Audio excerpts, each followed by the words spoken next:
اس میں اب یہ ہے کہ تقطیع کے بارے میں کچھ جو انہوں نے بتایا ہے، کچھ چیزیں وضاحت کی دے رہے ہیں.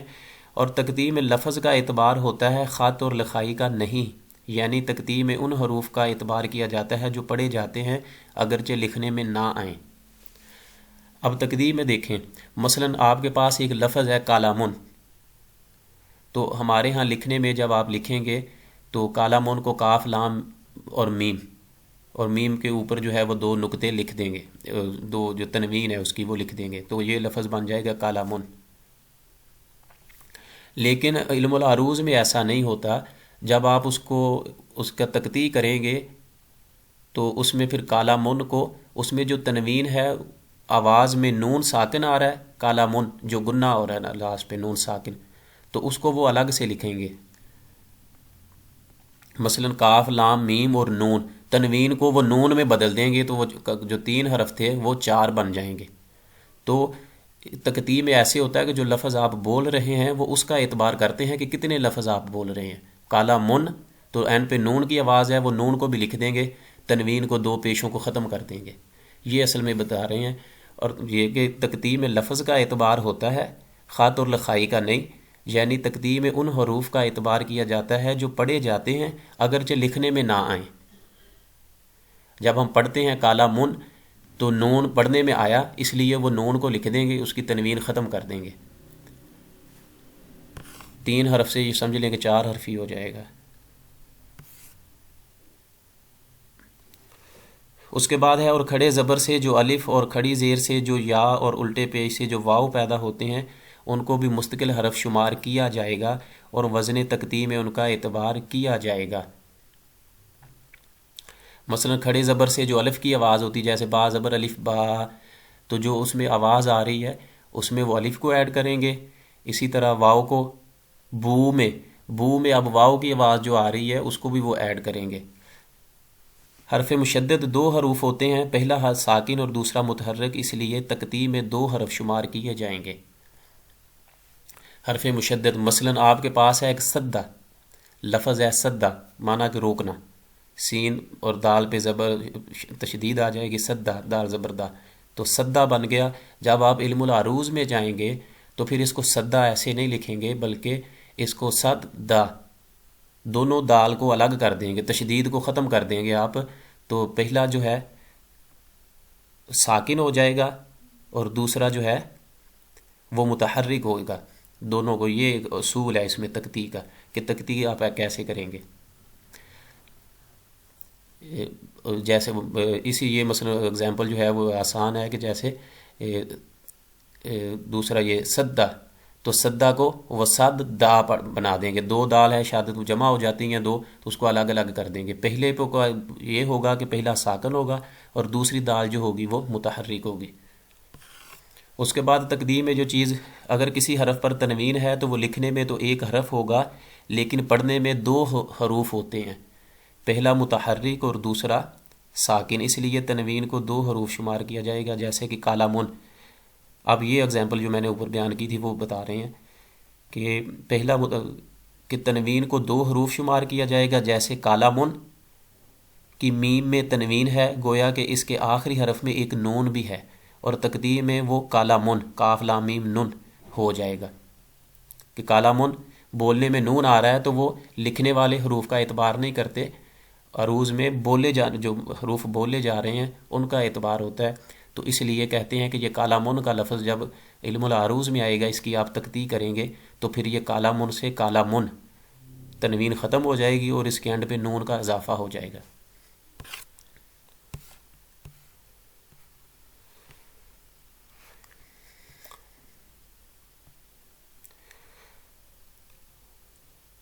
اس کے بعد یہ ہے کہ اچھا یہ اس کو چھوڑ دیں، نیچے والا ہی ہے.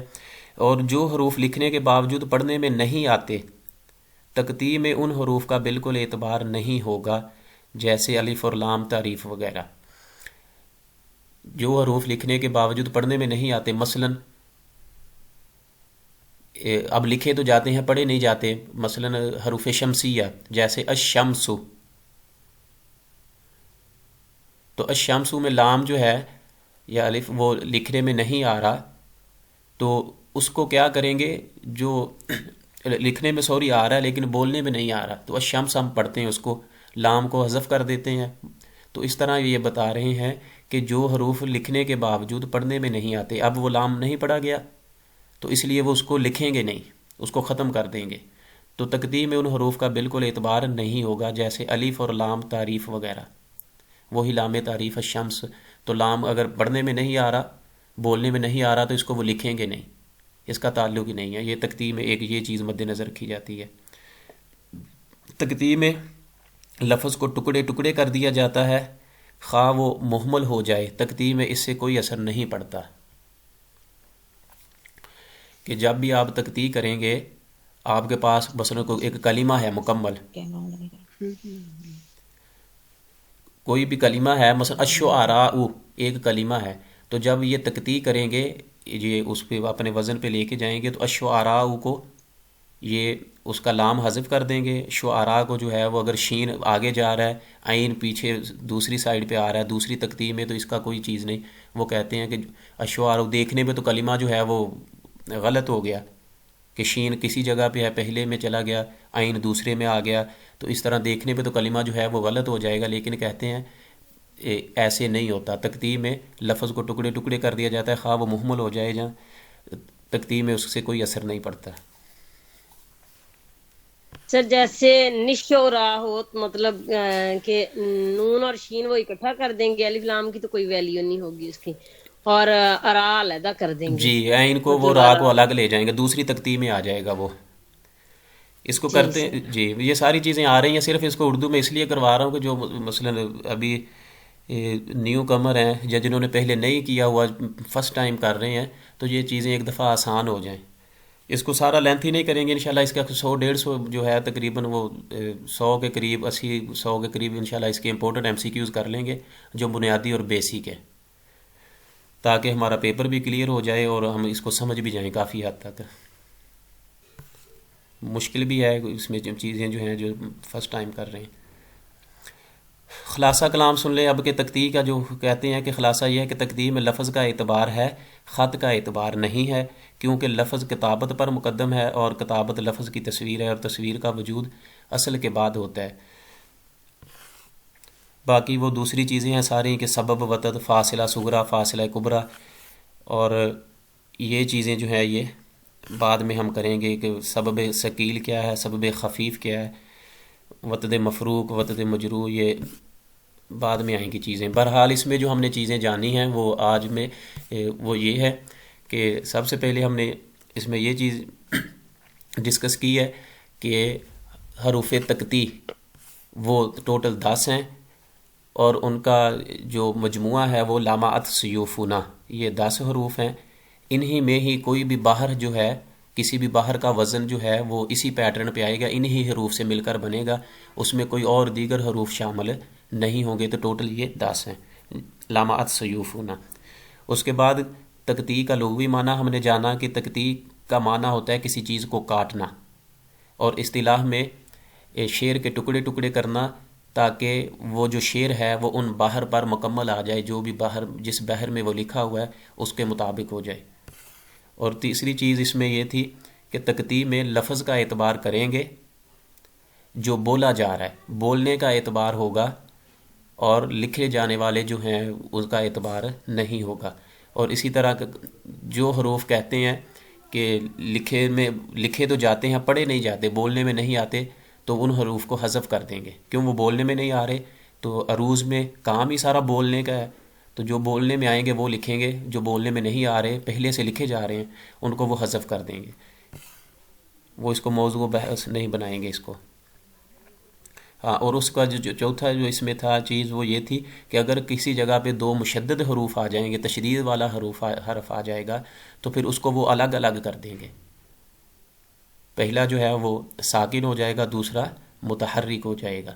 جیسے سدا لفظ ہے تو اس کو صد دا بنا دیں گے، دال 2 الگ کر دیں گے، پہلی دال وہ ہو جائے گی ساکن اور دوسری متحرک ہو جائے گی.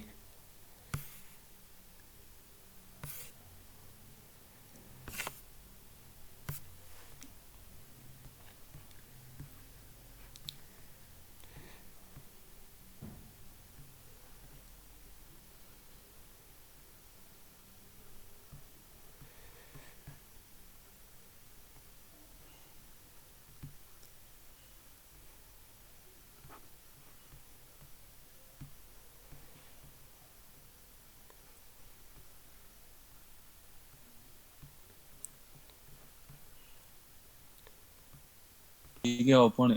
جی ایک منٹ میں دوسری فائل اوپن کر رہا ہوں، ایک منٹ اطلاعات صرف. جاری.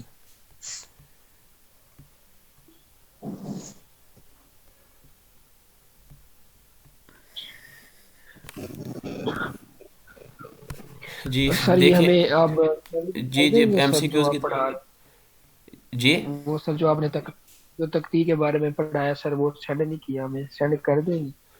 چلیں وہ بھی میں کر دیتا ہوں، ویسے ریکارڈ بھی ہوگی چونکہ وہ بھی میں کر دیتا ہوں سینڈ آپ لوگوں کو. اصل میں 3-4 پیجز ہیں. اصل میں مسئلہ ایشو یہ ہے کہ یہ ہمارے پاس جو ڈائریکٹ ہیں یہ ہیں ایم سی کیوز. اب اگر ڈائریکٹ میں اسی پہ اچھا بات کرنا شروع کر دیں اس کا ٹرانسلیشن، تو وہ اصل مقصد ختم ہو جائے گا کہ تکتی ہے کیا کیا چیزیں ہیں ساری. تو 2-3 سائڈوں پہ چیزیں پڑی ہوئی ہیں، میں انشاءاللہ وہ بھی کر دیتا ہوں، شیئر کر دیتا ہوں اس کو. وہ آپ ایک دفعہ ریوائز تھینک یو. کر لیجئے گا. جی کل ہم نے کیا تھا کہ تسمى تفعیلۃ الاخیرہ فی الشطر الاول من البیت، کہ پہلا جو مصرع ہے یا الشطر الاول کی جو آخری تکتی ہوگی، تفعیلہ ہوگی، اس کو عروض کہتے ہیں. اور اسی طرح تسمى التفعیلۃ الاخیرہ فی الشطر الثانی من البیت، کہ دوسرے جو مصرع ہے، دوسری شطر ہے، اس کی آخری جو تفعیلہ ہوگی اسے الضرب کہتے ہیں. یہ فرسٹ آپشن اس کا جو ہے الضرب. نیچے ایک دفعہ دیکھیں، یہ دیکھیں اسکرین شو ہو رہی ہے آپ لوگوں کی طرف؟ جی سر. جی دیکھیں. اب انہوں نے کہا ہے کہ اب دیکھیں اس میں یہ بحر الکامل کا وزن ہے، یہ بحر الکامل، تو متفاعل متفاعل متفاعل. اسی طرح پھر یہ مثلا اس کے 6 تفعیلے بنیں گے. پہلا یہ تفعیلہ کہلائے گا، یہ دوسرا متفاعل، یہ تیسرا کہلائے گا متفاعل. 3 تفعیلے ہو گئے. اسی طرح 3 نیچے ہیں اس کے. تو یہ آپ کا سمجھ لیں کہ یہ پہلا جو ہے نا یہ الشطر الاول کہلائے گی، اور دوسرا نیچے والا جو ہے یہ الشطر الثانی. جیسے اردو میں ہم کہتے ہیں کہ یہ پہلا مصرع ہو گیا، یہ شعر کا دوسرا مصرع ہو گیا، الشطر الاول الشطر الثانی. اب وہ یہ بتا رہے ہیں یا پوچھ رہے ہیں کہ جو تفعیلۃ الاخیرہ فی الشطر الاول من البیت، کہ پہلے بیت میں جو آخری تفعیلہ ہے اسے کیا کہتے ہیں. مثال کے طور پہ یہ دونوں کو چھوڑ دیں آپ، یہ جو تیسرا ہے آخری ہے، تو پہلا الشطر الاول میں جو آخری تفعیلہ ہے یہ متفاعل، اسے کیا کہتے ہیں عروض میں؟ اس کو یہ لاسٹ والے کو کہتے ہیں عروض. یہ اس کا نام دیا ہوا انہوں نے، اسے عروض کہتے ہیں. ٹھیک ہے. اور اسی طرح کہتے ہیں کہ تسمى التفعیلۃ الاخیرہ فی الشطر الثانی، دوسرا جو مصرع یا الشطر الثانی ہے اس میں جو آخری تفعیلہ ہے، لاسٹ آخری، اسے کیا کہتے ہیں؟ اس کو تو اب فرسٹ والے کو تو الشطر الاول میں عروض کہہ دیا، نیچے والا جو ہے یہ والا لاسٹ، اسے یہ کہیں گے الضرب. یہ اس کو الضرب کا نام دیا جاتا ہے. کلیئر ہے اب؟ جی یہ والا ایم سی کیوز ہے، اس کی ایگزامپل یہ ہے اس کا آنسر. سر الحوش، سر جی ہوش کس کو کہتے ہیں؟ یہ آ رہے ہیں آگے ساری چیزیں، اس کی ٹینشن نہ لیا کریں، جو بھی آپ کے ذہن میں سوال ہوگا یہ سارے آ جائیں گے آگے. یہ اس بک کی خاصیت یہ ہے کہ انہوں نے بنائی اسی پیٹرن پہ ہے کہ جو بھی آپ کے ذہن میں آگا یہ سارے اسی طرح آئیں گے.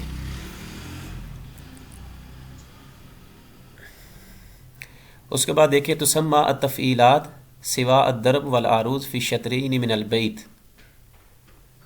یہ کیا کہلاتا ہے کہ تسمى التفعیلات، جو تفعیلات ہیں، سوا علاوہ الضرب والعروض فی الشطرین من البیت، دونوں جو شطریں ہیں مثلا اول اور دوسری سیکنڈ تھرڈ، ان دونوں میں کہتے ہیں کہ جو تفعیلات ہیں سوا الضرب والعروض، ضرب اور عروض کے علاوہ انہیں کیا کہا جاتا ہے؟ تو یہ اس کا مثلا بتایا ہے کہ حشف کہلاتا ہے. اس کا تھرڈ آپشن کریکٹ ہے. اب دیکھیں اس کو کہ حشف کیا ہے. مثال کے طور پہ یہ ہمارے پاس ہے متفاعل، تو یہ الشطر الاول میں لاسٹ ہے، تفعیلہ اخیرہ ہے، اس کو عروض کہتے ہیں. نیچے جو ہے یہ الضرب کہلائے گی، نیچے والی آخری یہ عروض اور یہ ضرب. اب یہ جو بچتی ہیں ہمارے پاس پہلی جو ہیں ان دونوں کے علاوہ، عروض اور ضرب کے علاوہ جو لاسٹ بچ رہی ہیں فرسٹ والی جو ہیں، جتنی بھی ہیں 2 ہوں 3 ہوں 4 ہوں، یہ والی تو یہ جتنی بھی ہیں نا یہ دونوں آپس میں پہلے کی اور دوسرے کی یہ حشف کہلاتی ہیں. جی یہ کلیئر ہے اب؟ ٹھیک ہے. Please mic. کلیئر ہے. جی کہ سر اس کی سمجھ نہیں آئی. سر دوبارہ ریپیٹ کریں یا کوئی شعر لکھ کے پھر سر سمجھائیں تو ایسے نہیں سمجھ آ رہی. شعر لکھ دیں گے، شعر کی نہیں آپ لوگوں کو سمجھ آئے گی. میں اسی لیے یہ تفیلات لکھی ہوئی ہیں. شعر بھی میں لکھا ہوا ہے نیچے. حل غادر الشعراء من متردمی ام حل عرفت الدار بعد توہمی. لیکن شعر ڈائریکٹ آپ کو سمجھ نہیں آئے گا. شعر کو آپ نے اپلائی کرنا ہے ان پہ، یہ جو اوپر لکھی ہوئی ہیں اور وزن ہے اس کا.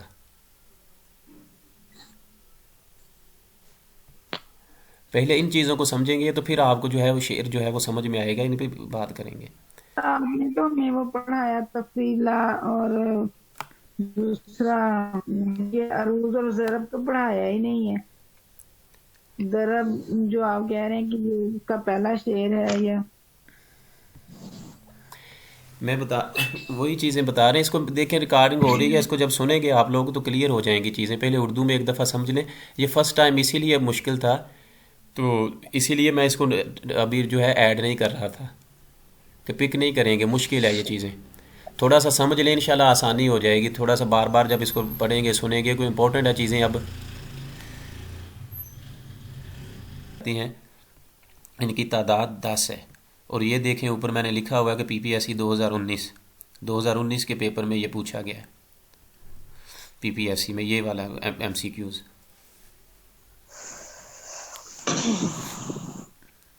اس کے بعد ہے احرف التقطیع التي تتالف منها الاجزاء الشعریہ یجمعها القول.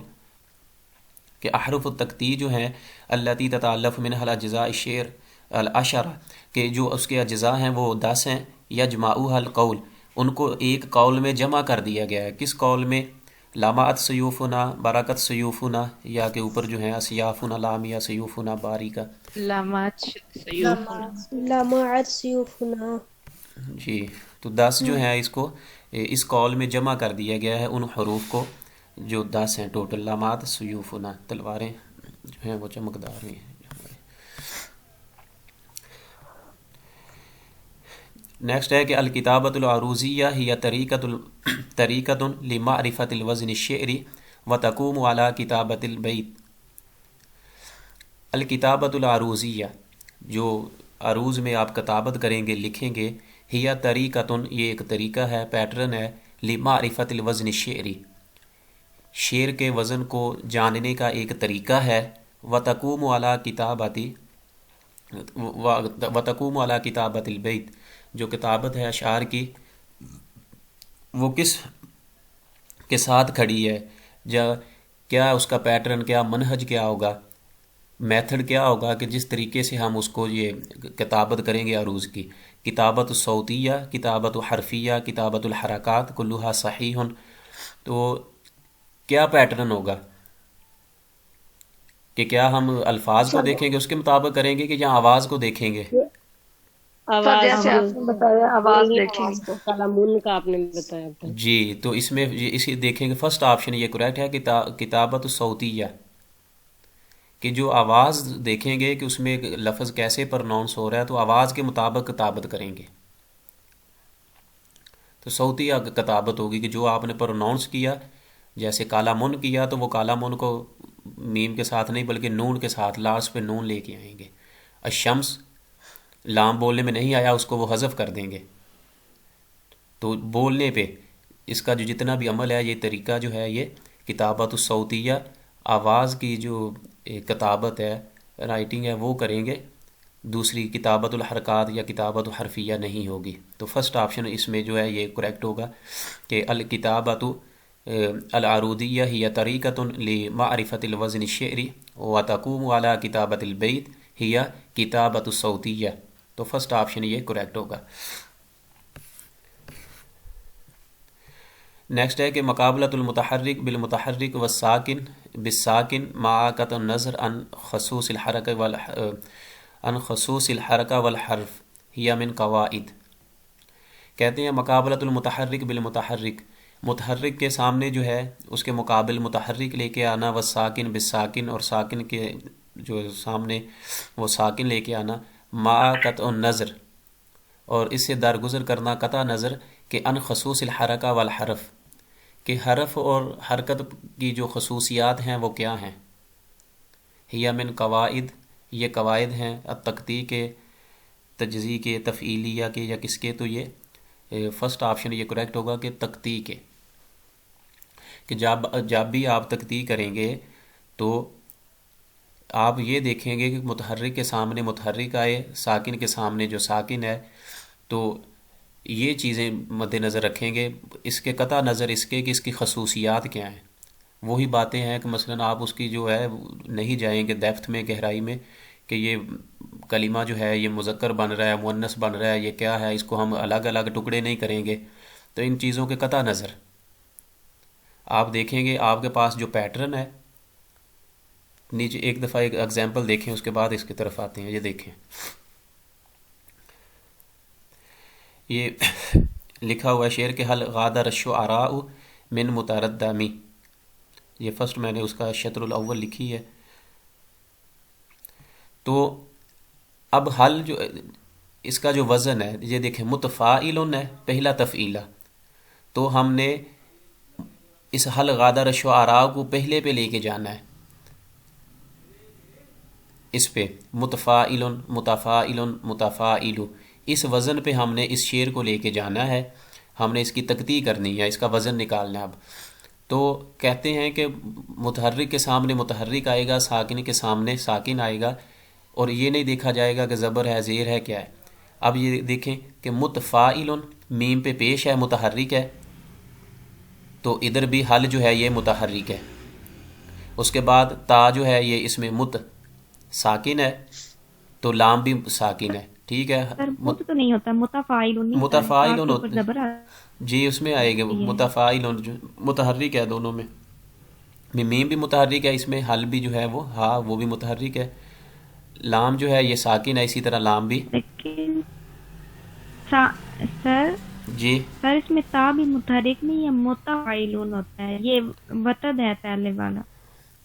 دیکھیں اس میں مختلف لکھا ہوا، انہوں نے متفاعلون بھی پڑھتے ہیں، کچھ متفاعلون بھی ہے، الگ الگ سے جنہوں نے بھی مثلا وزن نکالا ہوا نا.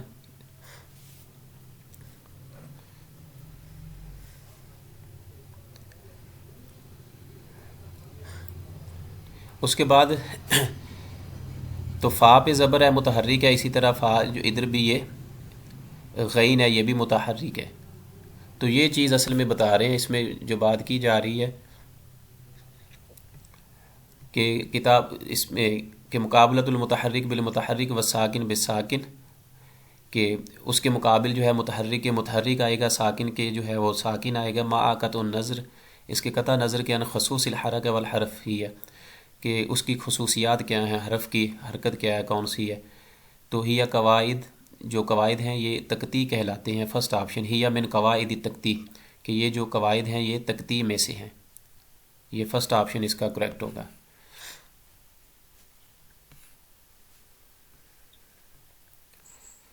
اس کے بعد ہے کویسچن نمبر 20 ہے کہ من القواعد التي نتبعها في الكتابة العروضية، کہ وہ قواعد التي نتبعها جس کی ہم اتباع کرتے ہیں، فی الکتابۃ العروضیہ، کہ علم العروض میں کتابت کے دوران جس کی ہم اتباع کرتے ہیں وہ قواعد.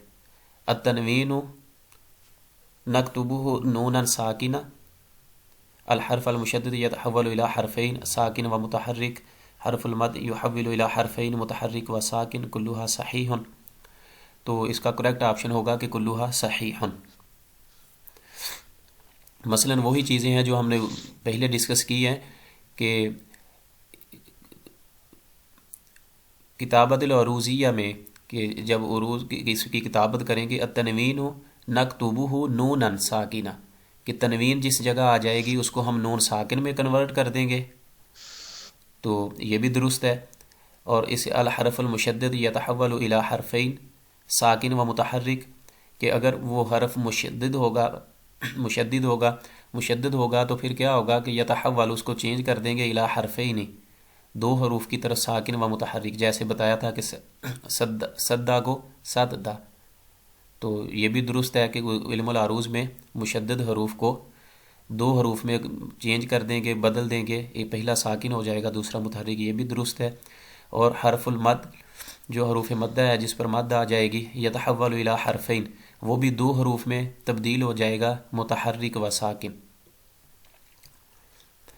تو یہ تینوں باتیں جو ہیں کتابت میں، علم العروض کی کتابت میں یہ درست ہیں، تو پھر اس کا آپشن ہوگا کہ کلھا صحیح، یہ اوپر ذکر کیے جانے والی تمام جو بنیادی قواعد ہیں یہ درست ہیں، تو یہ کلھا صحیح اس کا کریکٹ آپشن ہوگا۔ سر جو تنوین ہوگی اس کو صرف ایک حرف شمار کریں گے، جبکہ بولنے میں تو وہ نون دو طرح نہیں آتا۔ نہیں، ایک ہی ہوگا، نون ایک ہی ہوتا ہے، وہ تنوین جو ہے وہ نون کے قائم مقام ہوتی ہے۔ سر یہ جو تیسرا ہے اس کی کیا مثال ہوگی؟ حرف المد بھی یتحول الی حرفین۔ بولیں کوئی لفظ مد جس پہ آ رہا ہو۔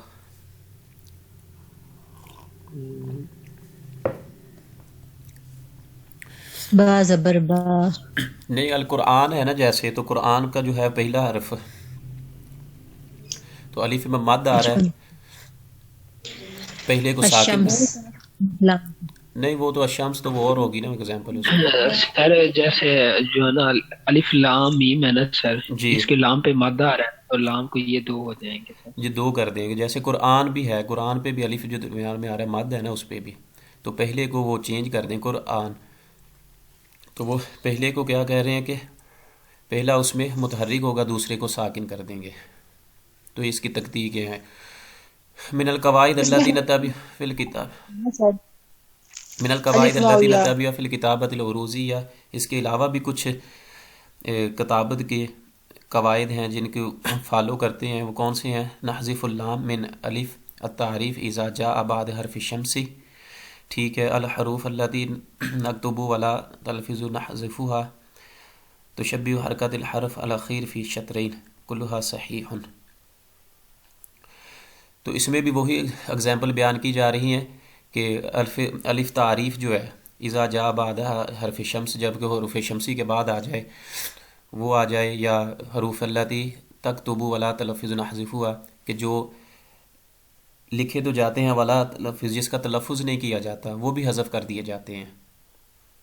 اور تشبیہ حرکت الحرف الاخیر فی الشطرین، کہ جو دونوں شطریں ہیں ان کے آخر میں جو حرکت ہیں، حرکت الحروف جو مشابہ ہوتی ہیں ان کو بھی بعض دفعہ جو ہے وہ حذف کر دیا جاتا ہے، یہ الگ سے آئیں گی چیزیں آخری۔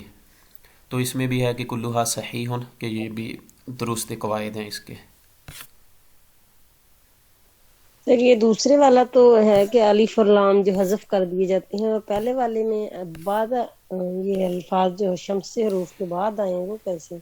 جیسے لفظ ہے نا الشمس، جو جتنے بھی شمسی مثلا حروف شمسیہ ہیں اس میں الف لام اب لکھنے میں تو آتا ہے، پڑھنے میں نہیں آتا الشمس، تو الشمس کے علاوہ جو ہیں جتنے بھی حروف شمسی ہیں 14 ہیں ٹوٹل، تو ان 14 حروف کو جب آپ تقطیع کریں گے ان کا الف لام جو ہے حذف کر دیں گے، صرف ایک یہ شمس تو ایک ہم نے اگزامپل لی۔ یہ تیسرے کا بھی سمجھا دیں پلیز۔ اس میں یہ ہوتا ہے کہ بعض دفعہ جب لکھتے ہیں نا وہ، تو نیچے دیکھیں ادھر کیا ہوا، بعض دفعہ وہ جب لکھتے ہیں اس کا زحاف، علل اور اس طرح کی چیزیں ہوتی ہیں، اور بعض دفعہ جو آخری عروض اور ضرب ہوتی ہے نا وہ ایک پیٹرن پہ نہیں آ رہا ہوتا، دونوں سیم نہیں آ رہے ہوتے، بعض اشعار ایسے بھی ہوتے ہیں کہ وہ سیم نہیں آ رہے، شعر کہنے والا شعر کہہ دیتا ہے، بعد میں اس کا وزن نکالا جاتا ہے کہ یہ کس میں ہے، تو بعض دفعہ اس کے کہتے ہیں کہ آخری جو حرکت ہے نا اس کو بھی بعض دفعہ آپس میں کسی کو حذف کر دیا جاتا ہے تاکہ دونوں عرض اور عروض، دوسرا عروض جو ضرب ہے وہ سیم ہو جائیں، تو اس طرح کرنا بھی جو ہے یہ کہتے ہیں تقطیع کے قواعد میں سے ہے کہ جب دونوں کو سیم کرنا ہو، کوئی ایک آدھے مثلا زبر زیر کی اگر آ رہی ہو ساکن متحرک کی تو اس کو تھوڑا سا چینج کر دیتے ہیں، فاعلن ہے تو وہ فاعل کر دیں گے، اس کو نون کو حذف کر دیں گے۔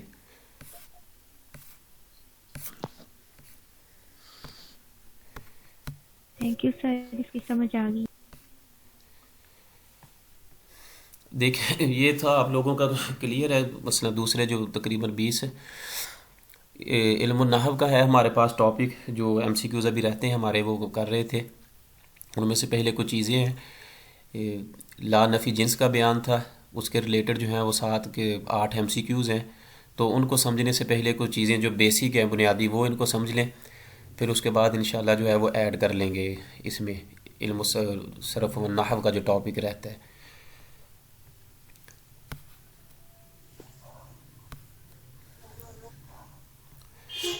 پہلے انہوں نے بتایا تھا جو لا نفی جنس کا تھا کہ اس کے جو اسم ہوگا لا کا، لا نفی جنس کا، وہ منصوب ہوگا، اس پر زبر آئے گی، اور دوسرا یہ اصول تھا کہ لا نفی جنس کا جو اسم ہوتا ہے وہ معرفہ نہیں ہوگا، نکیرہ ہوگا،